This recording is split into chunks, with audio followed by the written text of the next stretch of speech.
ప్రియమైన వారులారా, బాగున్నారా? మరొక వచనం ధ్యానించుకున్నాం. మోషే ఐగుప్తీయుల సకల విద్యలను అభ్యసించి మాటల యందును కార్యముల యందును ప్రవీణుడై ఉండెను. అపొస్తలుల కార్యములు 7:29. మోషే మొదట ఐగుప్తు రాజుతో వ్యవహరించుటకు ఐగుప్తీయుల సకల విద్యలను అభ్యసించాడు. కానీ ఇశ్రాయేలుతో వ్యవహరించడానికి దేవుడైన యెహోవా దినదినము అతన్ని నడిపించాడు. మరియు దేవునిచే అతనికి అధికారము ఇవ్వబడినది. పౌలు ఏథెన్సులో ప్రభువైన యేసుక్రీస్తును గూర్చి ప్రకటించే ముందు ఆయన మొదట వారి అజ్ఞానపూరితమైన విశ్వాసం గురించి తెలుసుకున్నాడు.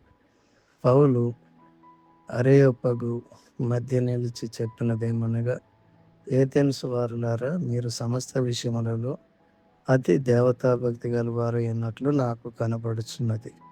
నేను సంచరించుచు మీ దేవతా ప్రతిమలను చూచుచుండగా ఒక బలిపీఠము నాకు కనబడెను. దాని మీద తెలియబడిన దేవునికని రాయబడి ఉన్నది. కాబట్టి మీరు తెలియక దేని యందు భక్తి కలిగి ఉన్నారో దానినే నేను నీకు ప్రచురపరచుచున్నాను. అపొస్తలుల కార్యములు 17:20-23.